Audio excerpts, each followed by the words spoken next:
हिंदी में यूपीएससी की तैयारी से संबंधित प्रोग्राम्स को देखने के लिए सब्सक्राइब करें स्टडी IQ IAS हिंदी। नमस्कार, स्टडी IQ IAS हिंदी में आप सभी लोगों का बहुत बहुत स्वागत है। मेरा नाम है विरत दुबे। दोस्तों, अब अगर आज के समय में देखें तो रूस और यूक्रेन के बीच का जो युद्ध है वो सिर्फ रूस और यूक्रेन के बीच तक ही नहीं रह गया। ऑब्वियसली इसके वैश्विक प्रभाव भी हैं और ये वैश्विक प्रभाव वैसे तो बीच बीच में कई बार भी दिखते रहे हैं, लेकिन करंट टाइम में यानी कि प्रेजेंट टाइम में अगर आप देखें तो ये इसके प्रभाव और ज्यादा दिख रहे हैं। जैसे इसमें कई सारे एंगल्स आपको बनते हुए दिख रहे हैं। ऑब्वियसली रूस और यूक्रेन तो है ही, ठीक है। रूस और यूक्रेन के साथ साथ इसमें यूएस का एंगल यानी कि यूनाइटेड स्टेट्स का जो एंगल है वो है। इसके अलावा यूरोप के जो देश हैं उनका एंगल है, और जब हम यूरोप के देश की बात करेंगे तो ग्रुप ऑफ ईयूज की हम जरूर बात करेंगे, तो ईयू की बात आती है। फिर कहीं ना कहीं नाटो कंट्रीज का जो ग्रुप है वो यहां पर न्यूज में आ जाता है, और इससे कहीं दूर दो और देश हैं जो इस सब चीजों से प्रभावित दिखते हैं, वो है चीन और भारत। इनमें में से किसी एक में इस परिदृश्य में अगर हलचल होती है तो ये सभी एक दूसरे को कहीं ना कहीं इंटरकनेक्ट करते हुए नजर आते हैं। ये सब जगहों पर थोड़ा थोड़ा किसी न किसी प्रकार का असर डलते हुए दिखता है। जैसे आज की इस न्यूज को आप देखेंगे तो इसमें दिख रहा है जेलेंस्की कॉल फॉर टॉरस, या जो अब जेलेंस्की है इन्होंने युद्ध विराम के लिए एक तरीके से युद्ध विराम जो है उसका आह्वान किया है, ठीक है। इसका आह्वान करने का मतलब कर दिया है। लेकिन मजेदार बात यह है कि अभी इसी युद्ध विराम के लिए एक संधि मतलब युद्ध विराम के तरफ बढ़ने के लिए एक पहल या एक कदम के तौर पर यूएस ने यूक्रेन को अपने यहां बुलाया था। यानी कि यूक्रेन के जो राष्ट्रपति हैं वो यूएस के राष्ट्रपति से मिलने गए थे अमेरिका, लेकिन वहां पर जो बात हुई वह बात गहमा गहमी में बदल गई, जिसको लेकर के हमने वीडियो भी किया और आपको चीजें बताई भी। तो उसके बाद से रूस और यूक्रेन के जो संबंध हैं, वैसे अगर देखा जाए तो ये पॉजिटिव नेगेटिव हमेशा होते रहे हैं इस दौरान बीते 3 सालों में, जब से रूस यूक्रेन का युद्ध चल रहा है। लेकिन रिसेंटली 28 फरवरी को ये संबंध जो हैं वो खराब हुए। ये 28 फरवरी की लेटेस्ट न्यूज थी। उसके बाद 1, 2 और 3 दिन बीते और 4 मार्च को इनके ऊपर यूक्रेन के ऊपर एक जो सहायता है यूक्रेन को, जो सैन्य सहायता है, इस सैन्य सहायता को देने से यूएस ने इनकार कर दिया। यूएस ने इस पे क्या लगा दी? रोक लगा दी। और जैसे ही यहां पर रोक लगी तैसे ही जो यहां पे संबंध खराब हुए थे वो इसलिए खराब हुए थे क्योंकि डोनाल्ड ट्रंप की बातों से सहमत नहीं हो पाए, या हम कह सकते हैं कन्विंस्ड नहीं रहे यूक्रेन के राष्ट्रपति। लेकिन बाद में इस रोक के लगने के बाद वो तुरंत ही अमेरिका के एहसान जो हैं वो गिनाने शुरू कर देते हैं। तो क्या है पूरा मामला, उसको जानेंगे। Ukrainian leader regrets spot with Trump, backs US president's strong leadership. He signals readiness for the discussions of secure of lasting peace. तो यहां पर हमको यह समझ में आता है कि यार अब वो शांति वार्ता के लिए तैयार हैं। न सिर्फ शांति वार्ता के लिए तैयार हैं बल्कि वो एक्सेप्ट कर रहे हैं कि यूएस के प्रेसिडेंट की लीडरशिप जो है वो स्ट्रांग है। इनफैक्ट उस दिन जिस दिन ये चर्चा हो रही थी 28 फरवरी को, उस दिन भी प्रेसिडेंट और वाइस प्रेसिडेंट ऑफ अमेरिका जो हैं दोनों लोगों ने उनको यही कहने के लिए कहा कि एटलीस्ट आपको हमारा थैंक यू कहना चाहिए, बट उस समय वो इस चीज को हृदय से एक्सेप्ट नहीं कर पा रहे थे। खैर, वो जो हुआ सो हुआ। इसके बाद की जो घटना घटित हुई उसने तुरंत जो है यूक्रेन के साथ यूरोपीय देशों की निकटता को प्रभावित करना शुरू किया। तो ये जो पूरा मुद्दा है ना, ये इन सब चीजों को कनेक्ट करता हुआ है। अब मुद्दा यह है कि यूक्रेन जो है वो तैयार हो रहा है युद्ध विराम के लिए, वार्ता करने के लिए, लेकिन ये वार्ता के भी कुछ पॉइंट्स हमको यहां पर समझने होंगे, क्या एंगल्स निकलते हैं उसको समझेंगे। लेकिन आपको मैं बता दूं कि एक बेहद शानदार बैच जो है वो 7 मार्च से शुरू होने वाला है, 7 मार्च को शुरू होगा, और इस 7 मार्च के बैच में मैं आपको इतिहास पढ़ाने वाला हूं। तो अगर आप मुझसे इतिहास पढ़ना चाहते हैं, ठीक है, अगर आप मुझसे हिस्ट्री पढ़ना चाहते हैं तो मुझसे इस बैच में जुड़ने के लिए मेरे इस विरद लाइव कोड का इस्तेमाल करना होगा। साथ ही साथ इस बैच में आपको मनीष सर मिलेंगे, इसके अलावा आपको यहां पर मनोज सर मिलेंगे, और इसके अलावा आपको यहां पर अभिनव बोहरे सर, ये सब टीचर से अगर आप पढ़ना चाहते हैं तो हमारे इस बैच के साथ जुड़िए। आपके सभी चहेते जो फैकल्टीज हैं वो इसमें उपलब्ध हैं, और इसके लिए आपको विरद लाइव कोड का इस्तेमाल करना होगा। और इसमें अगर आप संपूर्ण बैच के फुल फैसिलिटीज के साथ बैच से जुड़ेंगे तो इसमें एक सबसे बड़ा जो फायदा है वो ये है कि मासिक टेस्ट अगर होंगे, मंथली टेस्ट अगर होंगे, उसमें अगर आप फर्स्ट रैंक लाते हैं, और जितनी बार लाते हैं, हर महीने टेस्ट होगा, जितनी बार लाते हैं उतनी बार आपको 11,000 रुपए जीतने का मौका मिलेगा। मतलब फर्स्ट रैंक लाएंगे तो 11,000 रुपए मिलेगा ही मिलेगा, मौका हर बार है टेस्ट में आपके लिए। और कुछ भी आपको अलग से नहीं परचेज करना है, सिर्फ इसी बुक को, इस कोर्स को परचेज करना है, इसमें बुक्स वगैरह सब आपको अवेलेबल रहेगी। चलिए बढ़ते हैं खबर की तरफ। 2027 का अगर प्रिपरेशन कर रहे हैं तो लॉन्ग टर्म बैच आप ज्वाइन कर सकते हैं, इसमें भी मैं उपलब्ध हूं, और विरद लाइव कोड नीचे डिस्क्रिप्शन बॉक्स में लिंक दिया है, उससे क्लिक करके आप जा सकते हैं। एक बड़ी अच्छी बात बता दूं कि द हिंदू का डेली एनालिसिस न्यूज का मैं लेकर के आता हूं सुबह 9 बजे। तो सुबह 9 बजे आप हमारे साथ जुड़ सकते हैं, हमारे इस चैनल से, study IQ IAS YouTube channel जो है उससे आप जुड़ सकते हैं। सुबह 9 बजे से हम डेली हिंदी में इसका एनालिसिस करते हैं, ठीक है, तो ये हिंदी में एनालिसिस रहता है, आप ध्यान रखें। चलिए आगे बढ़ते हैं और खबर की तरफ मूव करते हैं। तो जैसा कि मैंने बताया कि ट्रंप ने क्या किया है, अभी यूक्रेन को जो अमेरिकी सहायता मिल रही थी उस अमेरिकी सहायता पर रोक लगा दी है, ये सहायता उन्होंने रोक दी है। ये अमेरिकी सहायता रोकने से, अभी देखिए पिछला जो डिस्कशन हुआ था उसमें स्पष्ट रूप से यही हुआ था कि ट्रंप ने कहा कि यूक्रेन, आप जो यहां पर इतना बढ़ चढ़ करके बोल रहे हैं उसमें आपको स्पष्ट होना चाहिए कि आप रूस के सामने इसलिए टिक पा रहे हैं क्योंकि आपको सैन्य सहायता हम पहुंचा रहे हैं, तो आपको हमारी इस तरीके की जो सहायता है उस पर तो जो है वो उसका एहसान मानना चाहिए, उसका थैंक यू बोलना चाहिए। ये सब बातें हुई थी, लेकिन आपको मालूम है कि उस समय क्या हुआ कि ये वार्ता जो है अधूरी रह गई, उनको यहां से वापस जाना पड़ा। आज के समय में यूक्रेन ये कह रहा है कि भाई मैं जो है युद्ध विराम करने के लिए तैयार हूं, चाहे वह समुद्र में हो चाहे वह आकाश में हो। तो देखिए हमको मालूम है जमीनी रास्ते से युद्ध लड़ा जा रहा है, समुद्र के रास्ते से युद्ध लड़ा जा रहा है, हवाई जो है युद्ध लड़े जा रहे हैं। तो फिलहाल युद्ध की पहल करते हुए इन्होंने घोषणा कर दी है कि मैं, मेरे तरफ से समुद्र और आकाश में फिलहाल जो है युद्ध विराम हो सकता है या मैं घोषित कर सकता हूं, लेकिन बशर्ते कि रूस भी ऐसा करने के लिए तैयार हो। तो मैं इस शांति वार्ता में इस तरीके से कदम आगे जो है वो बढ़ाना चाहूंगा। ये यहां पर यूक्रेन का कहना है। किसका कहना है? ये यहां पर यूक्रेन का कहना है। साथ ही साथ ये भी कि आगे अगर कोई भी शांति वार्ता करनी हो, उसके लिए अगर कोई टेबल तैयार हो तो हम उस पर भी बैठ करके बातचीत करने के लिए तैयार है। मतलब सब लोग मिलकर के बैठ करके शांति वार्ता करना चाहेंगे। आश्वासन की अभी भी इन्हें उम्मीद है कि हमें यूएस से जो है सहायता मिलेगी। खैर अब देखिए जब ये वार्ता टूटी थी तो न सिर्फ युद्ध विराम को लेकर के जो सहायता करने की या मध्यस्थता करने की जो बात थी, मध्यस्थता जो करने की बात थी यूएस की, वो यूएस ने उससे हाथ खींच लिया था, बल्कि इसमें जब ये बात टूटी तो यूएस और यूक्रेन के बीच में यूक्रेन के जो प्राकृतिक संसाधन हैं, और वो भी प्राकृतिक में कौन से खनिज संसाधन जो हैं, खनिज संसाधनों को लेकर के एक डील होनी थी, जिसमें खास तौर से रेयर अर्थ मिनरल्स जो हैं या रेयर अर्थ एलिमेंट्स जो हैं उनको इस्तेमाल करने का उसका जो है एक्सेस देने की बात हो रही थी।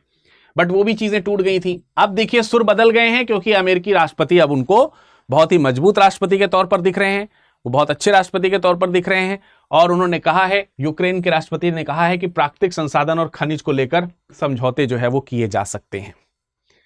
जब ये खबर हुई थी तो मैंने आपको बताया था कि यूरोपियन कंट्रीज में से बहुत सारी कंट्रीज हैं जिन्होंने यूक्रेन का साथ देना शुरू किया। तो क्या अब इस सिचुएशन में यूक्रेन साथ नहीं देना चाहता, यूक्रेन का साथ यूरोपियन कंट्रीज नहीं देना चाहती हैं। आप पूरे सिनेरियो को समझिए कि क्या हुआ है, कि ये आखिर ये जो यूटर्न है वो यूटर्न हुआ क्यों, उसके पीछे क्या रीजन हो सकते हैं, उसको जरा समझने का प्रयास कीजिए। एक्चुअली जैसे ही 28 फरवरी की घटना घटित हुई, 18 फरवरी को रूस और यूक्रेन के बीच में, यूक्रेन और अमेरिका के बीच में तनातनी जब हुई, बातचीत की गहमा गहमी जब हुई, तो उसके तुरंत बाद से यूक्रेन और यूरोपीय जो देश हैं इनके बीच में निकटता बढ़ी, इनके बीच में निकटता जो है वो बढ़ गई, पास पास आना शुरू हो जाते हैं। कई सारी यूरोपियन कंट्रीज ने कहा कि भाई यूक्रेन तुम अकेले नहीं हो, परेशान ना हो। इस चीज को ध्यान में रखते हुए विद इन 3 डेज यूएस ने क्या किया, यूक्रेन की जो सैन्य सहायता है वो बंद कर दी। सैन्य सहायता को क्या कर दिया इन्होंने, बंद कर दिया। जब यूएस के माध्यम से सैन्य सहायता बंद हुई, जो कि बहुत बड़ी मात्रा में इनको मिलती थी, आपको मैं बता दूं तकरीबन 1 अरब अमेरिकी डॉलर के गोला बारूद की आपूर्ति जो है वो रोक दी गई है फिलहाल, तकरीबन 1 अरब डॉलर के। और अगर हम देखें कि 2022 से अभी तक आप देखेंगे तो तकरीबन 65.9 अरब डॉलर जो है उसकी सैन्य सहायता यहां पर पहुंचाई जा चुकी है यूएस के द्वारा यूक्रेन को। तो एक बहुत बड़ी सैन्य सहायता है। अब रिसेंटली ये सब सहायता रोक दी गई है। तो ये सहायता रोक दी गई है तो आपके मन में विचार आ रहा होगा कोई बात नहीं है, यूरोपियन कंट्रीज जो है सहायता करेंगी, अमेरिका का खेल खत्म हो जाएगा यहां से। लेकिन ऐसा नहीं है, उसके पीछे रीजन है। देखिए, यूरोपियन देश यूक्रेन की सैन्य सहायता करने के लिए तैयार तो हैं, लेकिन जिस तरीके से इंस्टेंट हेल्प यूएस की ये कर रहे थे, यूक्रेन की यूएस कर रहा था, उस तरीके की इंस्टेंट हेल्प यूरोपियन कंट्रीज से मिलना कई मायनों में, कई कारणों से संभव नहीं है। सहायता तो मिलेगी बट थोड़ा लेट मिलेगी, और जितना लेट मिलेगी उसका अगर कैलकुलेशन किया जाए तो it will take around 25 to 30 days. तो हम कह सकते हैं कि तकरीबन 1 महीने का समय यहां पर दिक्कत में आएगा। हम ये मान सकते हैं कि अभी तक जो सैन्य सहायता इनके पास में है उससे 1 महीने तक ये रूस के सामने टिके रह सकते हैं, बट डेफिनेटली ये कमजोर तो होंगे और इसका फायदा रशिया को मिल सकता है। तो अभी जो लॉसेज हैं उससे ज्यादा लॉसेज यूक्रेन को झेलने पड़ सकते हैं। फिर दूसरे जो एंगल्स निकलेंगे वो ये निकलेंगे कि यूक्रेन की यूएस से बहुत ज्यादा दूरी हो जाएगी। फिर कमबैक करना ये मेरी ख्याल से जो है फिर आगे के समय में यूक्रेन के लिए संभव नहीं होगा। ये तो एक एंगल हो सकता है जो आपको यहां पर समझना है। सो मैंने कहा कि अगर यूरोप के सहारे हैं ज़ेलेंस्की, जो कि राष्ट्रपति हैं यूक्रेन के, तो ये पूरी तरीके से संभव अभी नहीं दिखता। हालांकि स्टेप फॉरवर्ड किया है यूरोपियन कंट्रीज की तरफ से अगर देखा जाए तो कैसे हुआ है।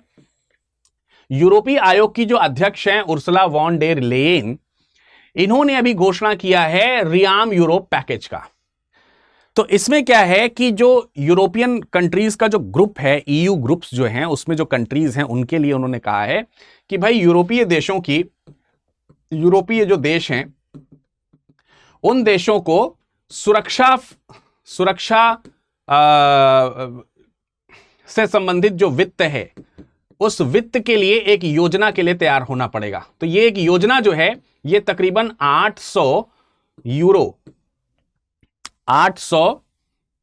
अरब यूरो की है। 800 अरब यूरो की ये प्रोजेक्ट लेने की बात है, जिसमें जो पैसा इकट्ठा होगा वो यूरोपियन देशों की सुरक्षा के लिए खर्च किया जाएगा। और ये यूरोपियन देश जो सुरक्षा पे पैसा अपना जो रखेंगे, इस सुरक्षा के पैसे से हम यूक्रेन को सहायता दे सकते हैं। सो अभी आप खुद समझिए कि ये अभी ये जो प्रोजेक्ट है ये तो प्लानिंग के अंदर है। एग्जीक्यूट करने के लिए यहां पर अभी महीने भर का समय लग जाएगा। बट आपके मन में यह भी बात आ सकती है कि आखिर ये 800 अरब यूरो के जो पैसे हैं ये इकट्ठे कहां से होंगे। तो उसका भी सोल्यूशन इन लोगों ने दिया है। जैसे यूरोपियन आयोग की जो अध्यक्षा हैं उर्सुला वॉन डेर, इनका कहना है कि हम लोग क्या करेंगे कि जितने भी हमारे सदस्य देश हैं, जैसे 27 मेंबर्स जो हैं, वो ये कह रहे हैं कि अगर वो सब अपने डिफेंस बजट में जीडीपी का औसतन 1.5% का इजाफा करें तो इससे तकरीबन 650 यूरो जो है वो अरब यूरो जो है वो कलेक्ट हो सकते हैं। इसके अलावा यूरोपियन संघ ये भी कहता है कि तकरीबन 150 अरब यूरो का हम लोग जो है ऋण प्रदान उन देशों को करने का प्रयास करेंगे। और इस तरीके से तमाम सारी यूरोपियन कंट्रीज के पास में जब पैसा उपलब्ध हो जाएगा तो उस पैसे की उपलब्धता से हम यूक्रेन की सहायता करेंगे और रूस के बढ़ते प्रभाव को रोक सकेंगे। यूरोप में हम सहायता पहुंचाएंगे यूक्रेन को। लेकिन आपको समझ में ही आ रहा होगा कि it will take a much time, but ये टाइम ज़ेलेंस्की के पास है क्या? लेकिन और ये भी कि अगर वो 1 महीने बाद ये सहायता नहीं हो पाई या फिर कोई दूसरी डिप्लोमेसी यहां पर काम करनी शुरू हो गई और उस समय तक रूस और यूक्रेन के संबंध बहुत ज्यादा खराब हो गए तो कमबैक करना तो मुश्किल हो ही जाएगा। दूसरी ये भी बात हो सकती है कि US will not only target to Ukraine but कि हम ये भी कह सकते हैं कि यूरोपीय देश हैं यूएस उनको भी तो टारगेट कर सकता है। किस चीज के लिए? टैरिफ वॉर के लिए, टैरिफ्स के लिए। इन बिटवीन अगर इनका कलेक्शन के ऊपर अगर असर डालना होगा तो असर डालने के लिए यूरोप जो है वो अमेरिका जो है वो इन यूरोपियन देशों के ऊपर टैरिफ्स लगा सकता है, बड़े बड़े टैरिफ्स लगा सकता है। तो जो कलेक्शन अभी करने के लिए आप प्लानिंग कर रहे हो वो प्लानिंग आगे काम आ पाएगी क्या? और अगर नहीं आ पाई तो यूएस न सिर्फ यूक्रेन को टारगेट कर रहा होगा बल्कि यूरोपियन कंट्रीज को भी टारगेट कर रहा होगा। सो ऐसे पॉइंट ऑफ व्यू से अगर देखा जाए तो इनका जो ये डिसीजन है, ठीक है, कि सुबह का भूला शाम को वापस लौट आ रहा है तो कोई भूला नहीं कहेगा उसको, शायद ये वाला स्लोगन इनको याद होगा, या फिर लौट के बुद्धू घर को आए। आपका इस पे क्या विचार है, आपका इस पे क्या कहना है, जरूर मुझे बताइएगा। ठीक है, इसके बारे में मुझे जरूर लिख भेजिएगा। इनफैक्ट जो है अगर यूरोपियन यूनियन की बात करें तो यूरोपियन यूनियन चाहता है कि यूक्रेन की हम सहायता कर पाएं, लेकिन क्या इतना आसान है? इनफैक्ट चाइना भी वो चाहेगा कि थोड़ा सा हम इस तरफ मूव करें, क्या वो इतना आसान होगा? क्या अमेरिका इतनी आसानी से इस चीज को करने देगा?